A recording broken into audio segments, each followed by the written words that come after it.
అనుదినం దేవుని మాట.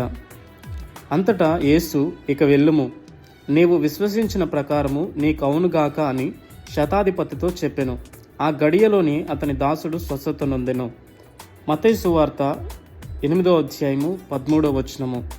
నా ప్రియ దేవుని బిడ్డలారా, విశ్వాసము అనేది ఒక వ్యక్తికి ఉన్నట్లయితే ఆ వ్యక్తి కోరుకున్నటువంటి జీవితాన్ని, ఆశయాన్ని దేవుడు అనుగ్రహిస్తాడు.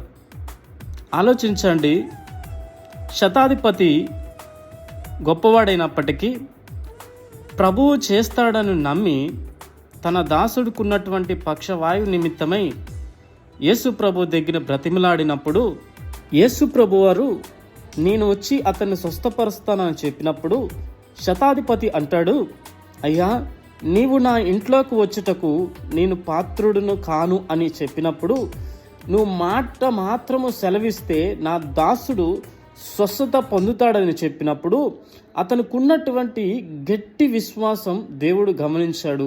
నా ప్రియులారా, ఈరోజు నీ జీవితంలో కానీ, నీ పనిలో కానీ, నీ మార్గంలో కానీ నువ్వు కోరుకున్నటువంటి ప్రార్థనకు జవాబు రావాలంటే, నీ కుటుంబము క్షేమస్థితికి కలిగి జీవించాలంటే, నువ్వు వెళ్ళే మార్గంలో కానీ, నువ్వు చేసే పనిలో కానీ దేవుని యొక్క సహాయము అందింపబడాలంటే దేవుని ఎడల నీకు విశ్వాసం అనేది గట్టిగా ఉండాలి.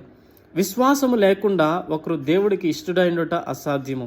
కనుక విశ్వాసముతో మనం ఏది అడిగినా తప్పకుండా దేవుడు చేస్తాడు. ఈ మాటలు దేవుడు దీవించిన గాక. ఆమేన్.